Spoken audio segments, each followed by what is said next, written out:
السلام علیکم ورحمۃ اللہ.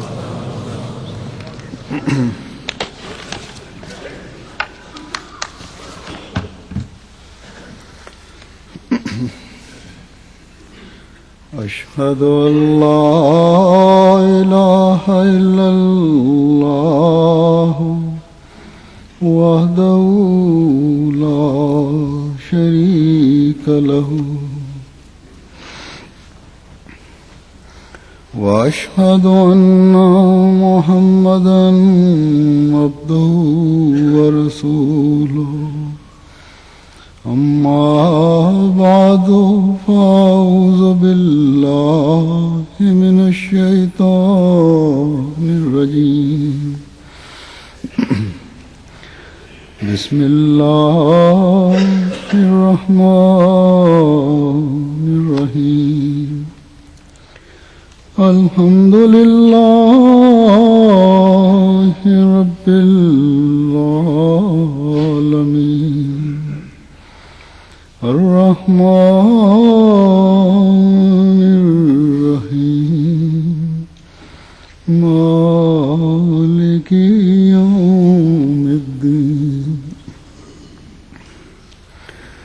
إياك نعبد وإياك نستعين. اهدنا الصراط المستقيم صراط الذين أنعمت عليهم غير المغضوب عليهم ولا الضالين. يا أيها الذين آمنوا استعينوا بالصبر والصلاة إن الله مع الصابرين. ولا تقولوا لمن يقتل في سبيل الله أموات بل أحياء ولكن لا تشعرون. ولنبلونكم بشيء من الخوف والجوع ونقص من الأموال والأنفس والثمرات وبشر الصابرين الذين إذا أصابتهم مصيبة قالوا إنا لله وإنا إليه راجعون. أولئك عليهم صلوات من ربهم ورحمة وأولئك هم المهتدون.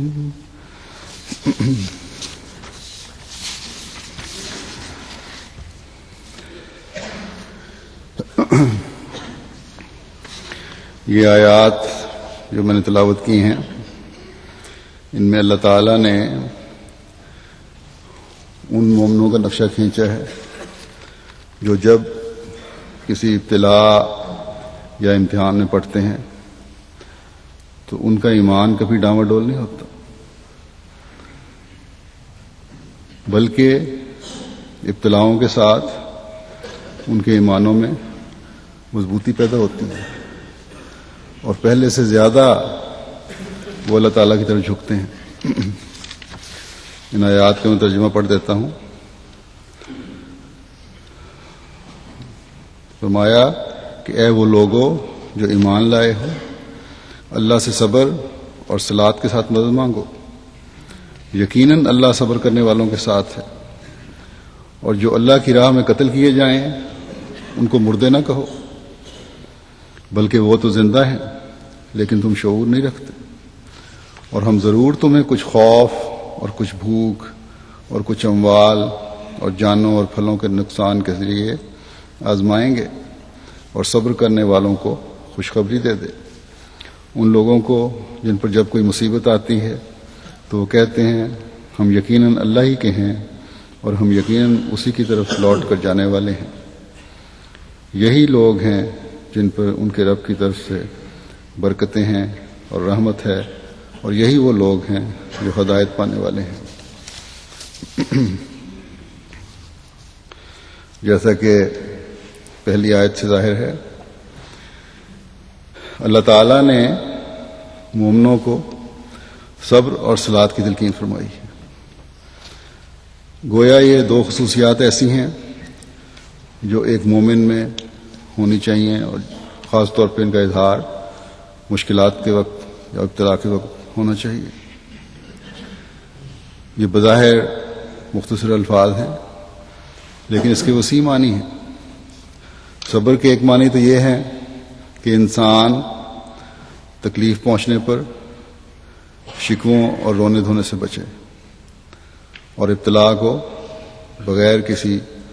شکوے اور شکایت کے برداشت کرے اگر وہ اللہ تعالیٰ کی طرف سے، کیونکہ یہ شکوے اور کسی نقصان پر رونا جذباتی حالت میں بعض دفعہ ایسے فکرات پر منہ سے نکلوا دیتا ہے جو خدا تعالیٰ سے شکوہ اور کفر بن جاتے ہیں۔ دوسرے معنی اس کے یہ ہیں کہ ثبات قدم دکھاؤ، ثابت قدمی دکھاؤ۔ تیسری معنی یہ ہے کہ اللہ تعالیٰ کے احکامات پر مضبوطی سے قائم رہتے ہوئے ان پر عمل کرو، اور پھر اس کے ایک معنی یہ ہے کہ اپنے آپ کو اللہ تعالیٰ کی نواہی سے بچاؤ، جن چیزوں سے اللہ تعالیٰ نے روکا ہے ان سے بچاؤ۔ بس صبر میں دو ذرائع استعمال کیے گئے ہیں، ایک یہ کہ برداشت، ہمت اور حوصلہ رکھتے ہوئے ہر تکلیف اور مشکل اور امتحان پر ثابت قدم رہو، کوئی تمہارے قدموں میں کبھی لغزش نہ آئے، تمہارے ایمان میں لغزش نہ آئے۔ اور دوسرے یہ کہ اللہ تعالیٰ کے اوامر و نواہی جو ہیں ان پر نظر رکھتے ہوئے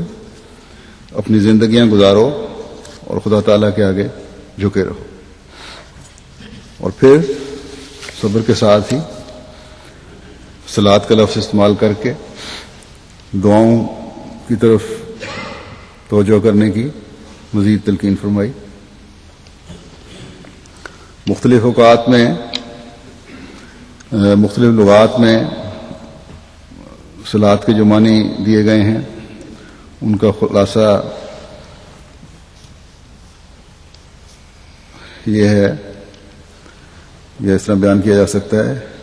کہ نماز کی طرف توجہ کرو، نماز کے علاوہ بھی دعاؤں پر زور دو، دین پر مضبوطی سے قائم رہو، استغفار کی طرف توجہ کرو، ذکر الہی اور اللہ تعالیٰ کی حمد کی طرف توجہ کرو، آن حضرت صلی اللہ علیہ وسلم پر درود بھیجو۔ بس اس آیت میں ایک حقیقی مسلمان کی یہ خوبی بیان فرما دی کہ ہمیشہ ابتلا اور مشکلات میں کامل صبر اور حوصلے سے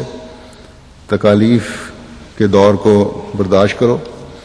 کسی حالت میں بھی تمہارے نیک اعمال بجا لانے اور اعلیٰ خلق کے اظہار میں کمی نہ آئے، اور نمازوں اور دعاؤں اور ذکر الہی اور درود شریف پڑھنے کی طرف اس تکلیف دہ دور میں، ابتلا کے دور میں زیادہ توجہ دو۔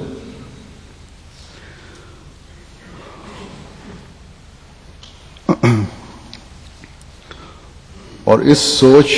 اور عمل کے ساتھ جب تم خدا تعالیٰ کی مدد مانگو گے اور اس پر استقلال سے قائم رہو گے، مستقل مزاجی دکھاؤ گے، تو پھر ہمیشہ یاد رکھو کہ یہ ابتلاؤں کا دور جو عارضی ہے تمہیں کامیابیوں اور فتوحات سے ہمکنار کرے گا۔ ایک مومن کا آخری سہارا تو خدا تعالیٰ کی ذات ہے، یا تو کوئی احمدی نعوذ باللہ یہ کہے کہ میں خدا کو نہیں مانتا، اور یہ ہو نہیں سکتا، کیونکہ جہاں خدا تعالیٰ پر ایمان کمزور ہوا تو وہاں وہ احمدی ہی نہیں رہتا، خود احمدیت ختم ہو جاتی ہے، اسلام اس کے دل سے نکل جاتا ہے۔ بس جب ایک احمدی مسلمان کا خدا تعالیٰ پر ایمان بالغیب ہے تو اس بات پر بھی کامل یقین ہونا چاہیے کہ میرا ہر حال میں سہارا خدا تعالیٰ کی ذات ہی ہے۔ بس ابتلاؤں اور امتحانوں میں جو دشمن کی طرف سے مختلف طریقوں سے ہم پر آتے ہیں، عقل مندی کا تقاضا بھی ہے اور ایمان کا بھی یہی تقاضا ہے کہ پھر اس ہستی سے تعلق میں پہلے سے زیادہ بڑھیں جو جائے پناہ بھی ہے اور ان ابتلاؤں اور امتحانوں سے نجات دلانے والی بھی ہے۔ اور جب ابتلاؤں میں صبر اور دعاؤں میں خاص رنگ رکھ کر ہم خدا تعالیٰ کے آگے جھکیں گے تو وہ جو سب پیار کرنے والوں سے زیادہ پیار کرنے والا ہے، جو اس ماں سے بھی زیادہ اپنے بندے سے پیار کرتا ہے، جو اپنے بچے کی ہر تکلیف کو اس کی محبت سے مغلوب ہو کر دور کرنے کی کوشش کرتی ہے۔ اور اللہ تعالیٰ نے اس آیت کے آخر میں یہ کہہ کر کہ ان اللہ مع الصابرین اس طرف توجہ دلائی ہے کہ میں تو یقیناً تمہاری مدد کروں گا، جو صبر کرنے والے ہوں گے ان لوگوں کی مدد کروں گا جو صبر کرنے والے اور دعا مانگنے والے ہیں۔ لیکن تم نے بھی استقلال کے ساتھ اگر میری مدد چاہتے ہو تو تمہیں بھی استقلال کے ساتھ میری بندگی کا حق ادا کرنا ہوگا، اور بندگی کا حق ادا اسی طرح ہوگا جس طرح کہ پہلے میں بیان کر چکا ہوں کہ ابتلاؤں میں اپنے پائے ثبات کو کبھی لغزش نہ آنے دو، اور خالص ہو کر اللہ تعالیٰ کے حضور جھک جاؤ۔ یہ ذمہ داری ہے آج ہر احمدی کی، جیسا کہ میں گزشتہ خطبوں میں بھی کئی دفعہ بیان کر چکا ہوں کہ پاکستان میں بھی اور بعض عرب ممالک میں بھی اور ہندوستان کے بعض علاقوں میں بھی احمدیوں پر بعض سخت حالات آئے ہوئے ہیں یا پیدا کیے جا رہے ہیں ان پر۔ پاکستان جیسے حالات تو کہیں بھی نہیں، وہاں تو بہت زیادہ حالات بگڑ رہے ہیں، ظلموں کی بعض جگہ انتہا ہوئی ہے پاکستان میں، آئے دن مولوی کوئی نہ کوئی شوشہ چھوڑتے رہتے ہیں اور حکومت بھی ان کا ساتھ دے رہی ہے، یا بعض جگہوں پر حکومتی کرندے اور افسران جو ہیں افراد جماعت پر سختیاں کرنے میں کوئی دقیقہ نہیں چھوڑتے۔ بعض جگہوں میں دوسرے ملکوں میں بھی جمعہ اور نمازیں پڑھنے پر پابندی ہے احمدیوں پر، حکومتی ایجنسیوں کی طرف سے بلا کے کہا جاتا ہے کہ تمہیں نمازیں نہیں پڑھنی، جمعہ نہیں پڑھنا، جمع نہیں ہونا۔ لیکن بہرحال جیسا کہ میں نے کہا، اللہ تعالیٰ فرماتا ہے کہ ایسے حالات میں پہلے سے بڑھ کر ایمان میں مضبوطی پیدا کرو، اور یہ مضبوطی پیدا کرتے ہوئے ظاہری اعمال کو بھی بہتر کرو اور عبادتوں کے معیار بھی بہتر کرو، اور پھر دیکھو کہ کس طرح خدا تعالیٰ تمہاری مدد کے لیے آتا ہے۔ حضرت مسیح موعود علیہ الصلوۃ والسلام اس بارے میں فرماتے ہیں کہ کوشش کرو کہ پاک ہو جاؤ، کہ انسان پاک کو تب پاتا ہے کہ خود پاک ہو جاوے، یعنی اللہ تعالیٰ کی تو پاک ذات ہے، اور اللہ تعالیٰ کو پانے کے لیے خود پاک ہونا بھی ضروری ہے۔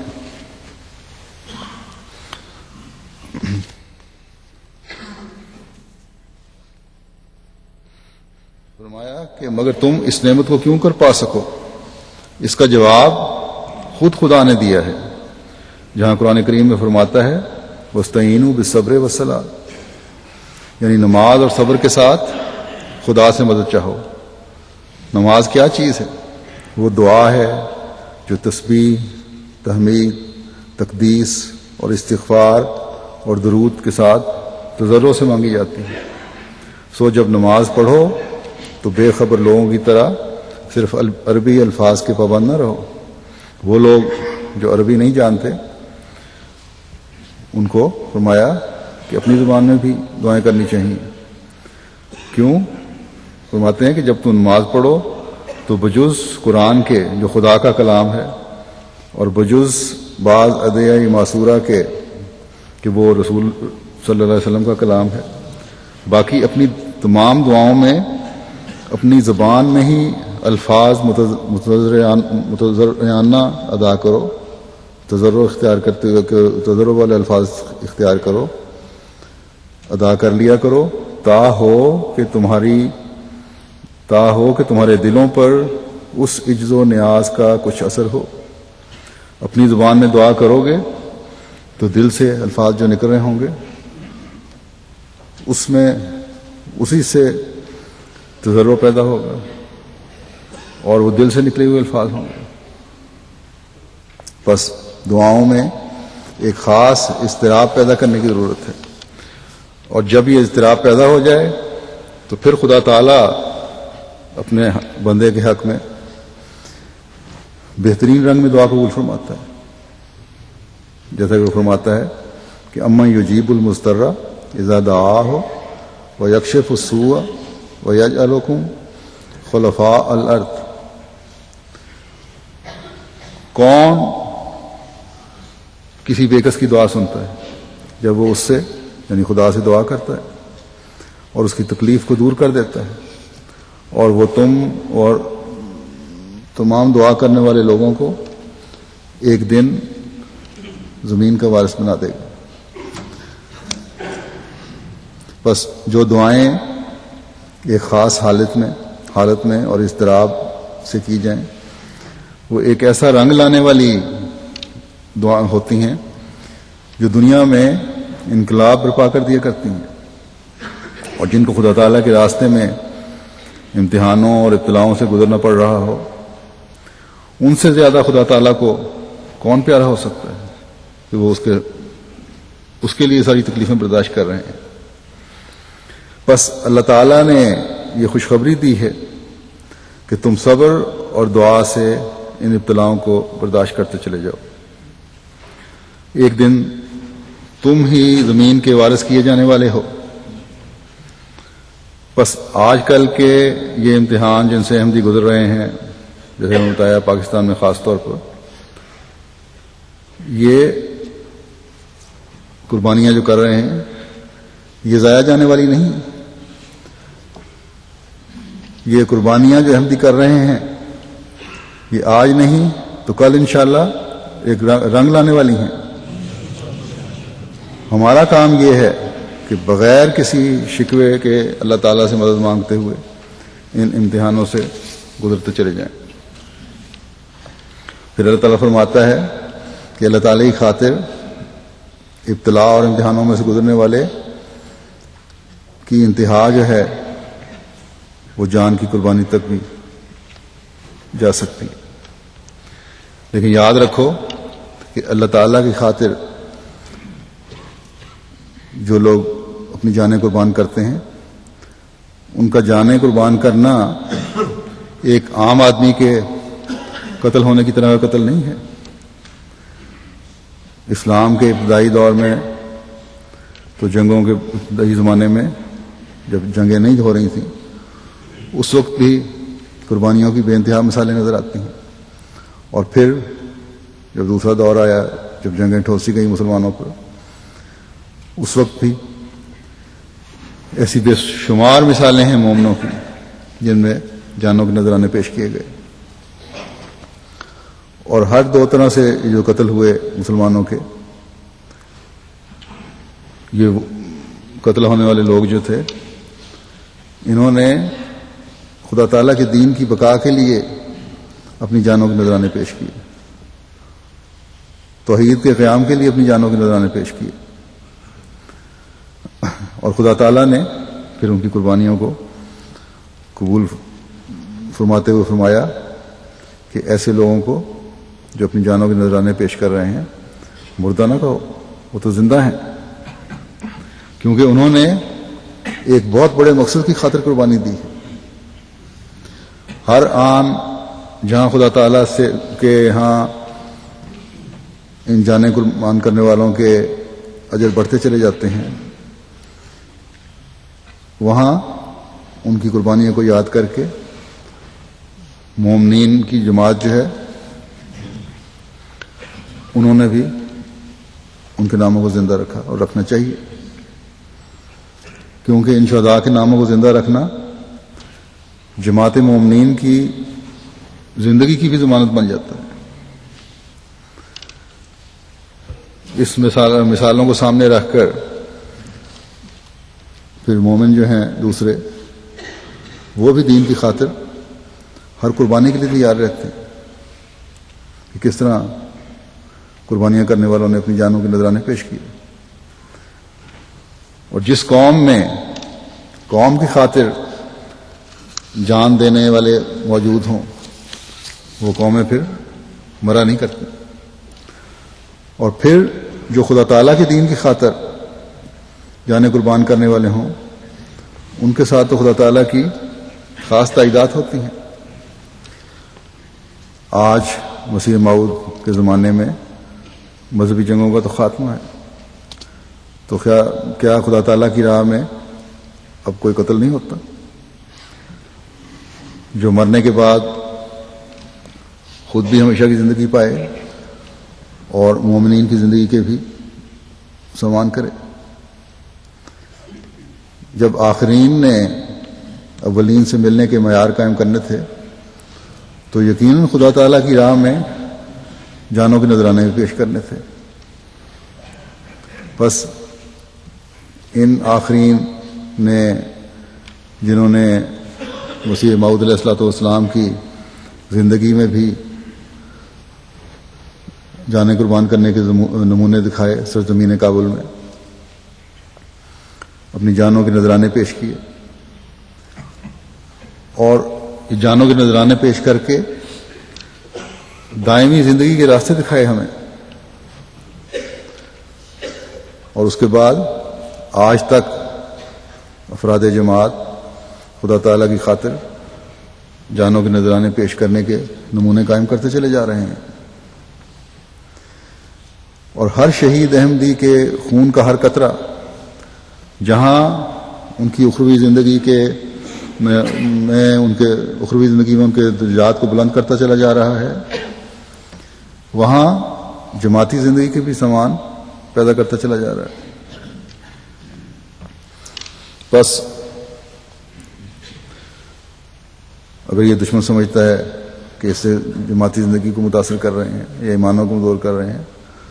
تو یہ دشمن کی بھول ہے۔ اللہ تعالیٰ فرماتا ہے کہ تم شعور نہیں رکھتے، جو سطحی نظر سے دیکھنے والے ہیں ان کو اس بات کا فہم ہی نہیں ہے کہ جو انقلاب حضرت مسیح موعود علیہ الصلوۃ والسلام نے اپنی جماعت میں پیدا کیا ہے وہ مالی اور جانی نقصان سے رکنے والا نہیں۔ اب اللہ تعالیٰ کی تقدیر نے یہی فیصلہ کیا ہے کہ آخرکار اسی جماعت نے اللہ تعالیٰ کے دین کو دنیا میں قائم کرنا ہے۔ بس آج بھی جماعت کی خاطر دی جانے والی ہر شہادت جماعت کے ہر فرد، مرد، عورت، بچے، بوڑھے میں ایک نئی روح پھونکتی ہے۔ ہر شہادت کے بعد افراد جماعت کی طرف سے جو میں خط وصول کرتا ہوں ان میں اخلاص و وفا اور قربانیوں کو پیش کرنے کے نئے انداز پیش کیے جاتے ہیں۔ ایسے لوگوں کے بارے میں ہی حضرت مسیح موعود علیہ الصلوۃ والسلام نے فرمایا ہے کہ ہمیں حیرت ہوتی ہے ان کی اخلاص و وفا کو دیکھ کر۔ بس یہ مخالفین کو خام خیال ہے کہ ان کے احمدیوں کو جان و مال کو نقصان پہنچانے سے احمدی اپنے ایمان سے پھر جائیں گے۔ نہیں، بلکہ جیسا کہ میں نے بتایا ہر امتحان ایمانوں میں مضبوطی پیدا کرتا ہے، یا ان مخالفین کے خیال میں وہ اس مخالفت کی وجہ سے احمدی تو ختم کر دیں گے، تو یہ بھی ان کی خام خیالی ہے۔ جماعت کو تو بعض قوانین کی وجہ سے پاکستان میں یا بعض ملکوں میں تبلیغ کی پابندی ہے، لیکن جماعت کی مخالفت میں رونما ہونے والے واقعات ہماری تبلیغ کے راستے خود بخود کھول دیتے ہیں، اور کئی لوگ براہ راست یہاں خط لکھ کر بیعت کی خواہش کا اظہار کرتے ہیں، پاکستان میں بھی، دوسرے عرب ممالک سے بھی۔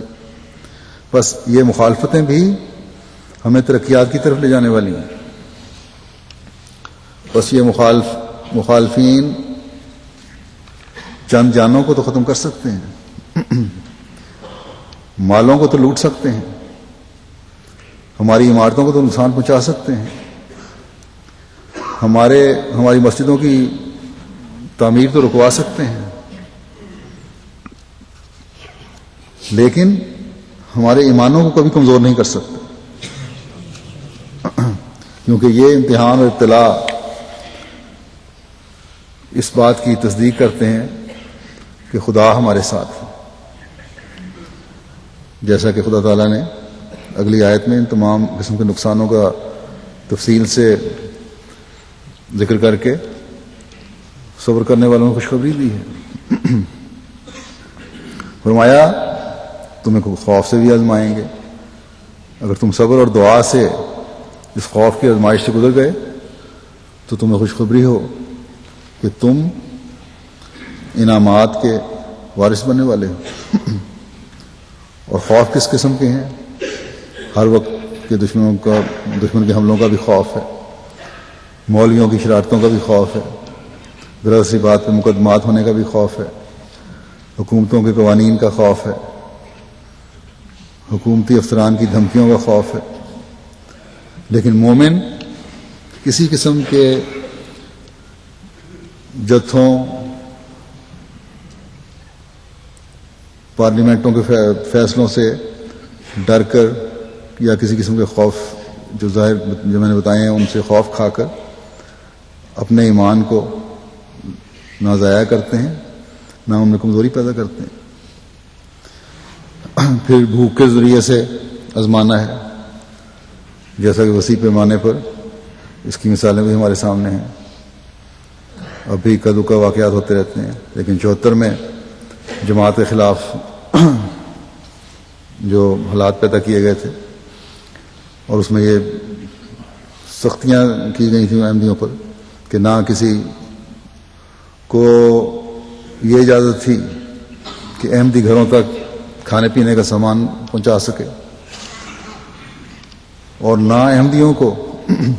گھروں سے باہر نکلنے کی اجازت تھی کہ بازار سے جا کر کھانے پینے کا سامان لینے، اور اگر نکل ہی جائیں تو پھر دکانداروں پر پابندی تھی کہ ان کو کسی قسم کی کھانے پینے کی چیز نہیں دینی۔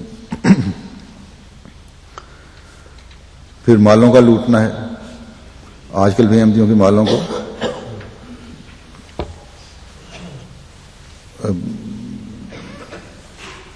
مالوں پر قبضہ کرنے اور ان کو ہڑپ کرنے کی جو بھی کوششیں ہو سکتی ہیں کی جاتی ہیں، اور اگر کوئی احمدی اپنے مال کو حاصل کرنے کے لیے قانونی طور پر بھی کوشش کرے تو بعض دفعہ ایسے حالات پیدا کیے جاتے ہیں، کہہ دیتے ہیں کہ یہ قادیانی ہے، اور اس نام سے ہی کہ یہ قادیانی ہے یا احمدی ہے، بعض انصاف کی کرسی پر بیٹھنے والے لوگ جو ہیں وہ یا انتظامی افسران بھی جو ہیں احمدیوں کی داد رسی نہیں کرتے۔ جماعتی طور پر بھی 74 میں روا کی زمین کا ایک حصہ حکومت مولویوں کے سپرد کر دیا، ان کو قبضہ دلوا دیا، جہاں آج کل مسلم کالونی آباد ہے، اور کچھ عرصہ پہلے جماعت کی زرعی زمین جو ٹی آئی کالج کے ساتھ تھی نئے کیمپس کے، اور روا کی ایک اوپن سپیس جو دارالنصر میں ہے اس پر بھی ناجائز قبضہ کر لیا. حکومت نے یہ فیصلہ کر کے یہ ہماری جگہ. پھر اولادوں اور جانوں کے ذریعے آزمایا جاتا ہے. بچوں کی تعلیمی کیریئر جو ہیں برباد کرنے کی کوشش کی جاتی ہے. اسکولوں میں بچوں کو اس طرح تضحیک کا نشانہ بنایا جاتا ہے کہ بچہ بے دل ہو کر اسکول ہی نہ جائے. میڈیکل کالج میں کچھ عرصہ پہلے فیصلہ آباد میں یہی ہوا تھا کہ طلباء کو پڑھائی سے روکا گیا. لئیے میں جیسا کہ سب جانتے ہیں کہ 4 بچوں پر ظلم کرتے ہوئے انہیں جیل میں ڈالا گیا. اگر ان کے والدین بچوں کے احمدیہ سے توبہ کا اعلان کر دیتے تو وہی مقدمہ جو مولویوں نے حتیٰ کہ رسول کا ان بچوں کے خلاف بنوایا تھا فوری طور پر بدل جاتا ہے، کیونکہ وہ یہی چاہتے تھے کہ احمدی کسی طرح خوف سے اپنے ایمان سے پھٹ جائیں. تو یہ ان لوگوں کی چالیں ہیں کہ احمدیوں کو ہر قسم کے ابتلاؤں سے گزار کر احمدیت سے ہٹایا جائے، لیکن نہیں جانتے کہ احمدی تو حقیقی مسلمان ہیں اور قرآن کریم میں لکھے ہوئے ہر حرف پر یقین رکھتے ہیں. انہیں تو پہلے ہی خدا تعالیٰ نے فرما دیا تھا کہ تمہیں ان ذرائع سے آزمایا جائے گا، بس ثابت قدم رہنا اور انجام کا انتظار کرنا اور ہر مصیبت پر انا للہ و انا الیہ راجعون کہنا، یعنی ہم یقین اللہ ہی کے ہیں اور اسی کی طرف لوٹ کر جانے والے ہیں. یہی احمدی کا وتیرہ ہے. یہ جو دکھ دیے جاتے ہیں یا دیے جائیں گے ان پر صبر ہی ہے جو احمدی نے ہر وقت دکھانا ہے. اور صبر یہی ہے کہ دکھ محسوس تو بے شک کرو، لیکن اس دکھ کی وجہ سے اپنے ہوش و حواس کبھی نہ کھونا، شکوے و شکایتیں کبھی نہ کرنا، بلکہ ہر نقصان پر، ہر ابتلا پر خدا تعالیٰ کی طرف نظر رکھنی. اس یقین پر قائم ہونا ہے کہ بے شک یہ ابتلا یا امتحان ہے لیکن عارضی ہے، اور اللہ تعالیٰ اس کے نتیجے میں میرے حق میں انشاءاللہ تعالیٰ بہتری کرے گا. ہر قسم کے نقصان پر یہ سوچ رکھنی ہے کہ میری جان بھی، میری اولاد بھی، میرا مال بھی اور میری جائیداد بھی اس دنیا کی عارضی چیزیں ہیں، اور اگر یہ خدا تعالیٰ کی خاطر قربان کی جا رہی ہیں تو اللہ تعالیٰ کے فضلوں اور رحمتوں کا پہلے سے بڑھ کر میں وارث بننے والا ہوں. جب انسان انا للہ کہتا ہے تو اس یقین پر کامل طور پر قائم ہونا چاہیے کہ ہم بھی اللہ تعالیٰ کے ہیں اور ہمارے مال، اولاد جو ہیں وہ بھی خدا تعالیٰ کے ہیں. بس اگر وہ چاہتا ہے کہ یہ نعمتیں جو اس نے یعنی اللہ تعالیٰ نے ہمیں دی ہیں وہ واپس لے لے تو اس پر ہمیں کسی قسم کا جزا فضا کرنے اور رونے دھونے کی ضرورت نہیں ہے، کیونکہ وہ انا الیہ راجعون یعنی ہم بھی اسی کی طرف ایک دن جانے والے ہیں یہ کہتا ہے. اور جب ہم اس کی طرف جانے والے ہیں تو اللہ تعالیٰ نے وعدہ فرمایا ہے کہ اخروی زندگی میں اس دنیا سے بہتر سامان ملنے والا ہے. بس جب ایک مومن کی یہ سوچ ہوتی ہے تو دنیاوی نقصانات جو اسے کسی بھی وجہ سے پہنچ رہے ہوں اس کے لیے عارضی افسوس کا باعث تو بن سکتے ہیں، لیکن زندگی کا روگ نہیں بن جایا کرتے. مسیح موعود علیہ الصلوۃ والسلام فرماتے ہیں کہ تم مومن ہونے کی حالت میں ابتلا کو برا نہ جانو اور برا وہی جانے گا جو مومن کامل نہیں ہے۔ قرآن شریف فرماتا ہے کہ وَلَنَبْلُوَنَّكُمْ بِشَيْءٍ مِّنَ الْخَوْفِ وَالْجُوعِ وَنَقْصٍ مِّنَ الْأَمْوَالِ وَالْأَنفُسِ وَالثَّمَرَاتِ وَبَشِّرِ الصَّابِرِينَ الَّذِينَ إِذَا أَصَابَتْهُم مُّصِيبَةٌ قَالُوا إِنَّا لِلَّهِ وَإِنَّا إِلَيْهِ راجعون۔ خدا تعالیٰ فرماتا ہے کہ ہم کبھی تم کو مال سے یا جان سے یا اولاد یا کھیتوں سے یا کھیتوں وغیرہ کے نقصان سے آزمایا کریں گے، مگر جو ایسے وقتوں میں صبر کرتے اور شاکر رہتے ہیں تو ان لوگوں کو بشارت دو کہ ان کے واسطے اللہ تعالیٰ کی رحمت کے دروازے کشادہ ہیں اور ان پر خدا کی برکتیں ہوں گی جو ایسے وقتوں میں کہتے ہیں انا للہ و انا الیہ راجعون، یعنی ہم اور ہمارے متعلق کل اشیاء یہ سب خدا ہی کی طرف سے ہیں، اور پھر آخر کار ان کا لوٹنا خدا ہی کی طرف ہے۔ کسی قسم کے نقصان کا غم ان کے دل کو نہیں کھاتا، اور وہ لوگ مقام رضا میں بود و باش رکھتے ہیں، اللہ تعالیٰ کی رضا پر خوش رہتے ہیں اور اسی میں رہنا پسند کرتے ہیں اور رہتے ہیں۔ ایسے لوگ صابر ہوتے ہیں، اور صابروں کے واسطے خدا نے بے حساب اجر رکھے ہوئے ہیں۔ بس یہ رد عمل ہے جو احمدی کا ہونا چاہیے، اور اللہ تعالیٰ کے فضل سے جس کا آج تک افراد جماعت نے اظہار کیا ہے، اور یہی رد عمل ہماری ترقی کی علامت ہے۔ اس کے لیے ہمیشہ اللہ تعالیٰ سے دعا کرتے رہنا چاہیے۔ بے شک یہ ہمارا فرض ہے کہ امتحانوں اور ابتلاؤں سے بچنے کی دعائیں کریں، اللہ تعالیٰ نے کہا ہوا ہے، لیکن اگر اللہ تعالیٰ کی طرف سے کوئی مصیبت اور امتحان آ جائے تو پھر ثبات قدم بڑی اہم شرط ہے، اور یہی چیز اللہ تعالیٰ کی طرف سے بے انتہا اجر حاصل کرنے والا بنائے گی۔ یہ بیان کرنے کے بعد اللہ تعالیٰ صبر کرنے والوں کے ساتھ ہے، اللہ تعالیٰ کی راہ میں شہادت کا رتبہ پانے والے ہمیشہ کی زندگی پاتے ہیں۔ صبر کرنے والوں کے لیے خوشخبریاں ہیں، اور بہت خوشخبریاں ہیں، کیونکہ انہوں نے اپنی خوشیوں کو اللہ تعالیٰ کی رضا کے تابع کر دیا ہے۔ حضرت مسیح علیہ السلام اس بارے میں فرماتے ہیں کہ مشکلات کے بارے میں کہ جو آتی ہیں مامورین کو اور ان کی جماعتوں کو، فرمایا کہ مامور نہیں آتا کوئی مامور نہیں آتا جس پر ابتلا نہ آیا ہو۔ مسیح علیہ السلام کو قید کیا گیا اور کیا کیا اذیت دی گئی، موسیٰ علیہ السلام کے ساتھ کیا سلوک ہوا، حضرت صلی اللہ علیہ وسلم کا محاصرہ کیا گیا، مگر بات یہ ہے کہ عاقبت بخیر ہوتی ہے اگر خدا کی سنت یہ ہوتی،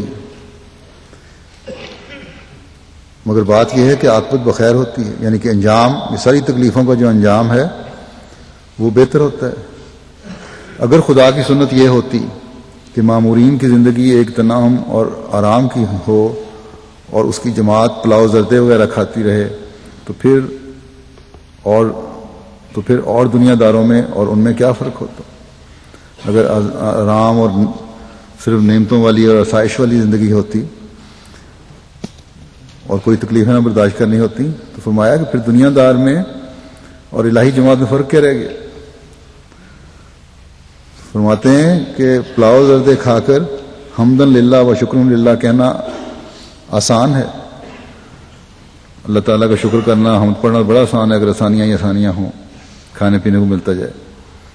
اور ہر ایک بے تکلف کہہ سکتا ہے، لیکن بات یہ ہے جب مصیبت میں بھی وہ اسی دل سے کہے۔ لیکن اصل چیز یہی ہے کہ جب مشکلات آتی ہیں تب بھی اللہ تعالیٰ کی حمد اور شکر جو ہے وہ اسی دل اور شوق اور جذبے سے ہونا چاہیے جیسا اللہ تعالیٰ کی نعمتوں کے ملنے پر ہوتا ہے۔ فرمایا مامورین اور ان کی جماعت کو زلزلے آتے ہیں، ہلاکت کا خوف ہوتا ہے، طرح طرح کے خطرات پیش آتے ہیں، کذبو کے یہی معنی ہیں۔ دوسرے ان واقعات سے یہ فائدہ ہے کہ کچوں اور پکوں کا امتحان ہو جاتا ہے، کیونکہ جو کچے ہوتے ہیں ان کا قدم نہ صرف آسودگی تک ہی ہوتا ہے، جب مصائب آئیں تو الگ ہو جاتے ہیں۔ یہ امتحان ہے کمزور ایمان والے میں اور پکے میں، جب مشکلیں آتی ہیں تو پھر ان کے قدم رک جاتے ہیں، لیکن جو مضبوط ایمان والے ہوتے ہیں وہ مشکلوں میں بھی آگے بڑھتے چلے جاتے ہیں۔ فرمایا کہ میرے ساتھ یہی سنت اللہ ہے کہ جب تک ابتلا نہ ہو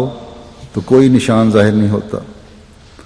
خدا کا اپنے بندوں سے بڑا پیار یہی ہے کہ ان کو ابتلا میں ڈالے، جیسا کہ وہ فرماتا ہے وَبَشِّرِ الصَّابِرِينَ الَّذِينَ اِذَا أَصَابَتْهُمْ مُصِيبَةٌ قَالُوا إِنَّا لِلَّهِ وَإِنَّا إِلَيْهِ رَاجِعُونَ، یعنی ہر ایک قسم کی مصیبت اور دکھ میں ان کا رجوع خدا تعالیٰ کی طرف ہوتا ہے، اور خدا تعالیٰ کے انعامات انہی کو ملتے ہیں جو استقامت اختیار کرتے ہیں۔ خوشی کے ایام اگرچہ دیکھنے کو لذیذ ہوتے ہیں مگر انجام کچھ نہیں ہوتا۔ رنگ رلیوں میں رہنے سے آخر خدا کا رشتہ ٹوٹ جاتا ہے۔ زیادہ آسائشوں میں اور رنگ رلیوں میں رہو تو اللہ تعالیٰ سے پھر رشتہ ختم ہو جاتا ہے۔ خدا کی محبت یہی ہے کہ ابتلا میں ڈالتا ہے اور اس سے اپنے بندے کی عظمت کو ظاہر کرتا ہے۔ اس ابتلا سے اپنے بندے کی جو عظمت ہے، بڑائی ہے، اس کے ایمان کی مضبوطی ہے، وہ ظاہر ہوتی ہے۔ مثلاً کسریٰ اگر حضرت صلی اللہ علیہ وسلم کی گرفتاری کا حکم نہ دیتا تو یہ معجزہ کہ وہ اسی رات مارا گیا کیسے ظاہر ہوتا، اور اگر مکہ والے لوگ آپ کو نہ نکالتے تو فتحنا لکا فتحا مبینا کی آواز کیسے سنائی دیتی۔ ہر ایک معجزہ ابتلا سے وابستہ ہے، اور غفلت اور عیاشی کی زندگی و خدا سے کوئی تعلق نہیں ہے۔ کامیابی پر کامیابی ہو تو تضرع اور ابتحال کا رشتہ تو بالکل رہتا ہی نہیں ہے، حالانکہ خدا تعالیٰ اسی کو پسند کرتا ہے۔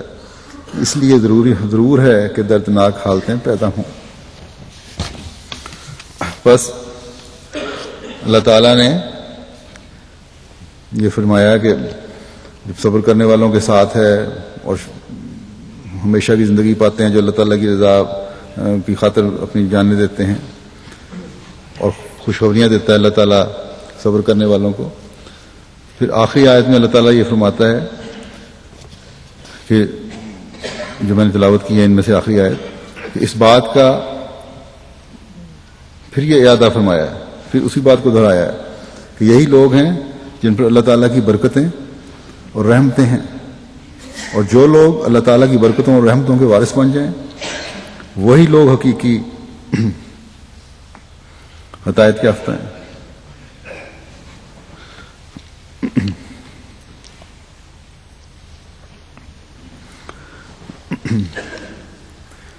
کیونکہ صلواتوں میں ربہم کے الفاظ استعمال ہوئے ہیں، اس لیے برکتیں اور مغفرت ترجمہ ہوگا، یعنی صبر اور دعا کا مظاہرہ کرنے والے اللہ تعالیٰ کی برکتوں اور مغفرتوں کے ایسے نظارے دیکھیں گے جو ان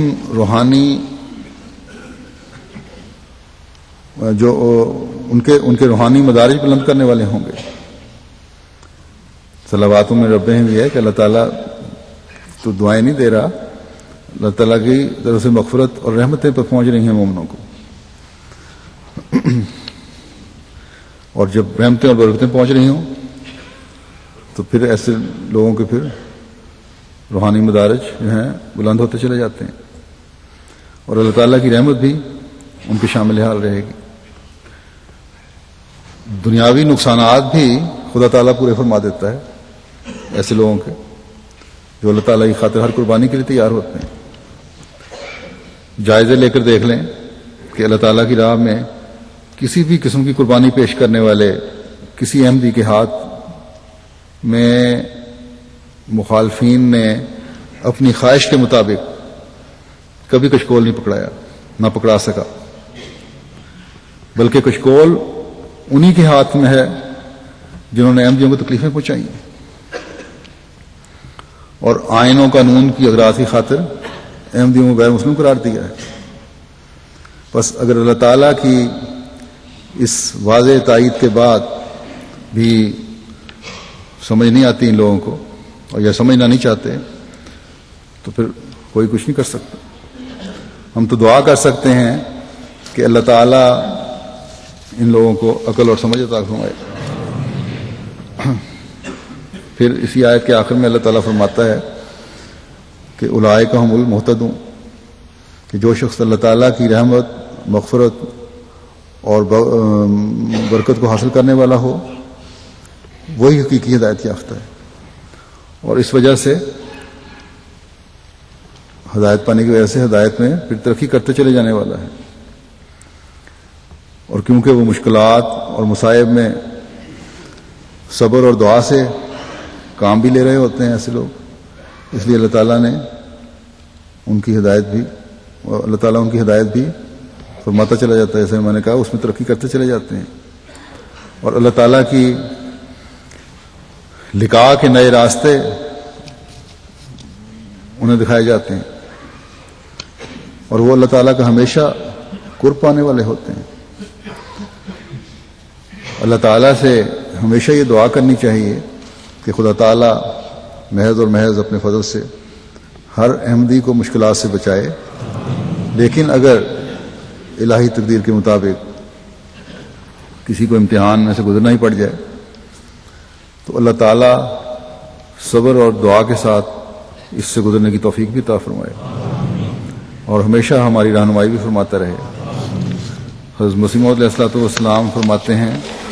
کہ جب میں آپ کی ان تکلیفوں کو دیکھتا ہوں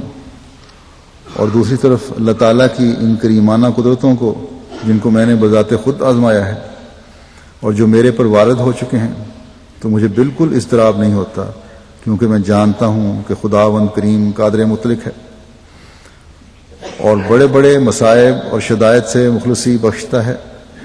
اور جس کی معرفت زیادہ کرنا چاہتا ہے ضرور اس پر مصائب نازل کرتا ہے تا اسے معلوم ہو جائے، کیونکہ وہ نا امیدی سے امید پیدا کر سکتا ہے. غرض فی الحقیقت وہ نہایت ہی قادر و کریم و رحیم ہے. ان ابتلاء سے یہ نہیں سمجھنا چاہیے کہ اللہ تعالیٰ کی کہ فضل دور ہو گئے ہم سے. اس ابتلاء میں بھی وہ کریم و رحیم ہے. تیرا فرماتے ہیں گو کیسے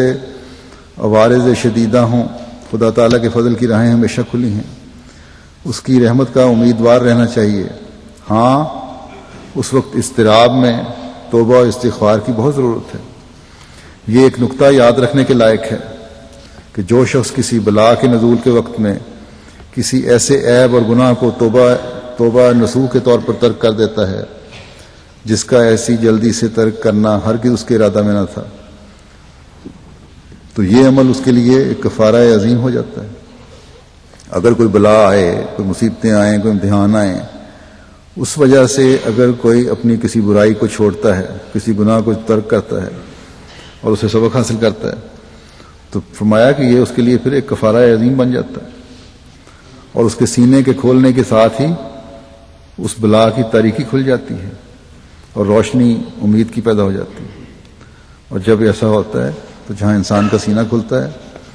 ان بلاؤں کی وجہ سے جو اندھیرا پھیلا ہوا ہے وہ بھی روشنی میں بدل جاتا ہے اور یہ روشنی کی امید پیدا ہو جاتی ہے. بس آج کل بھی جو حالات ہیں جیسا کہ میں نے بتایا،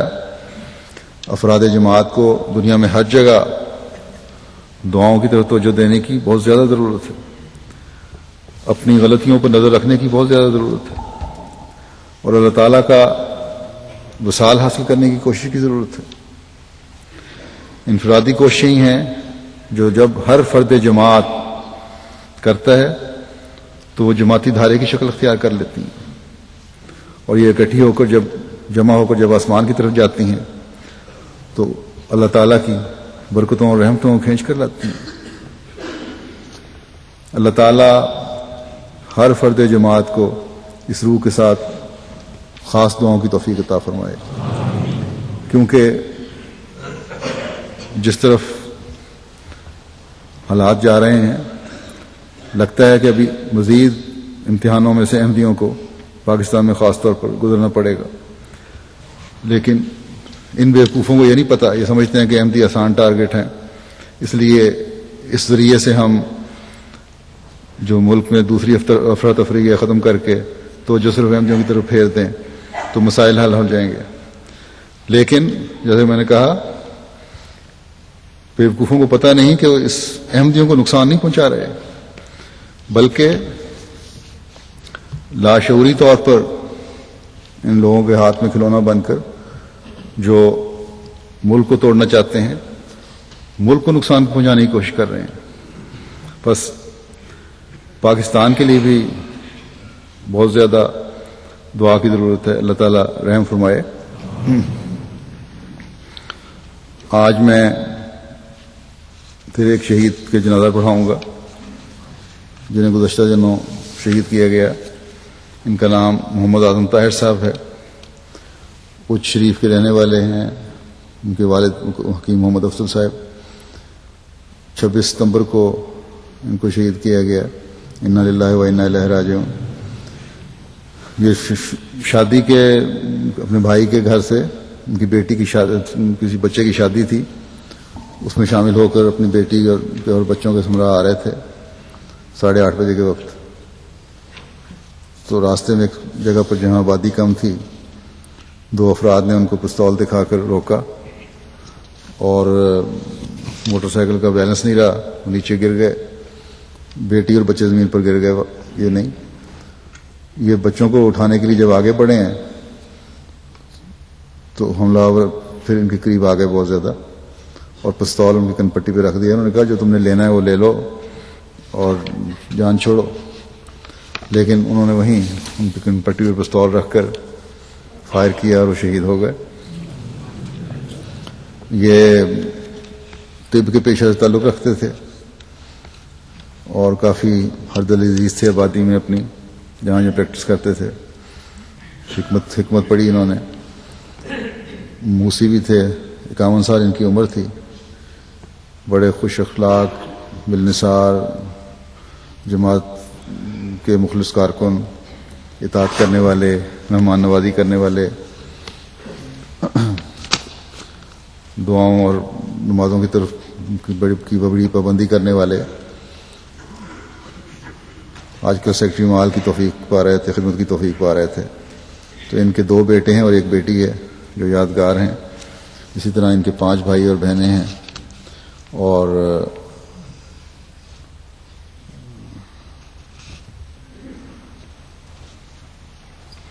ان کے 1 بھائی مربی سلسلہ بھی ہیں. والد بھی ان کے حیات ہیں. اللہ تعالیٰ شہید کے بیوی بچوں اور والدین کو صبر اور دعا کے ساتھ یہ صدمہ برداشت کرنے کی توفیق عطا فرمائے اور ان کے پیارے اور ہمارے پیارے جو اللہ تعالیٰ کی راہ میں شہید ہو رہے ہیں ان کے وجہ سے ہم میں سے ہر ایک کے ایمانوں میں مضبوطی پیدا ہوتی رہے اور اللہ تعالیٰ سے تعلق بڑھے. 2 اور شہید بھی ہیں جو جماعتی وجہ سے تو نہیں، لیکن دہشت گردی جو ملک میں آج کل عام ہے اور بڑی تیزی سے، جیسا کہ میں نے کہا، پھیل رہی ہے اور ملک کو 2 لخت کرنے کی طرف یہ لوگ جا رہے ہیں، پھاڑنے کی طرف یہ لوگ جا رہے ہیں. اس دہشت گردی کا شکار ہوئے ہیں یہ 2 شہید، جو ایک ریاض احمد صاحب اور امتیاز احمد صاحب، 2 بھائی ہیں. دونوں بھائی تھے. پشاور میں جو پچھلے دنوں میں بم دھماکہ ہوا ہے بینک کے قریب، اس کی زد میں یہ لوگ آگے سڑک سے گزر رہے تھے تو وہیں ان کی موقع پہ وفات ہو گئی. انا للہ و انا الیہ راجعون. ایک کی عمر 40 سال تھی اور دوسرا، ان کی شادی ہوئی ہے، ان کے 2 بچے ہیں اور دوسرا بھائی جو تھا 20 سال کا تھا ابھی. تو ان کا بھی شہید کے جنازے کے ساتھ ابھی جمعے کے بعد میں جنازہ پڑھاؤں گا. اسی طرح ایک جنازہ اور ہے جو یہاں UK کے سابق نیشنل صدر اور امیر جماعت چودھری انور کالوں صاحب کا ہے، جن کو 27 ستمبر کو ان کی وفات ہوئی ہے.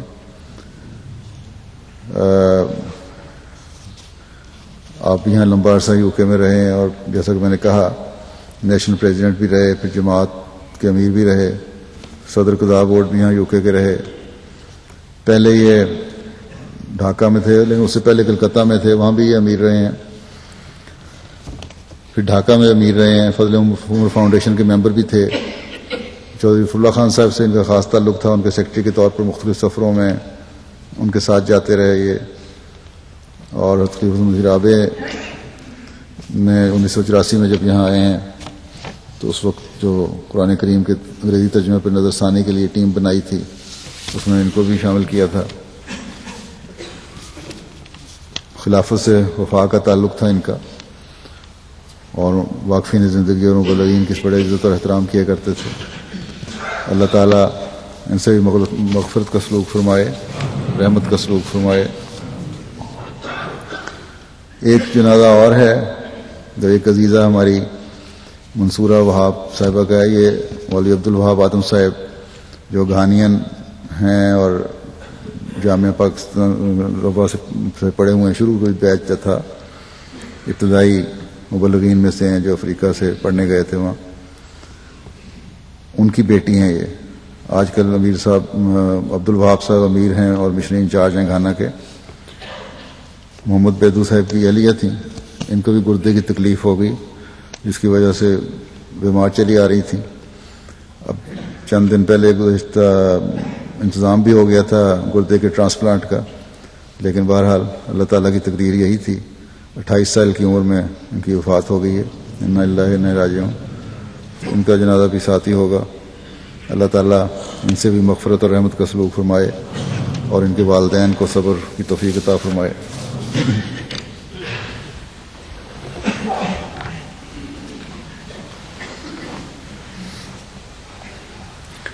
الحمد للہ نحمده ونستعینه ونستغفره ونؤمن به ونتوکل علیہ ونعوذ باللہ من شرور انفسنا ومن سیئات اعمالنا من يهده الله فلا مضل له ومن يضلل فلا هادي له ونشهد أن لا إله إلا الله ونشهد أن محمدا عبده ورسوله عباد الله رحمكم الله إن الله يأمر بالعدل والإحسان وإيتاء ذي القربى وينهى عن الفحشاء والمنكر والبغي يعظكم لعلكم تذكرون اذكروا الله يذكركم وادعوه يستجب لكم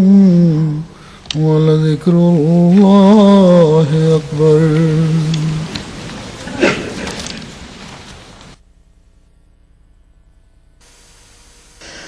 ما كان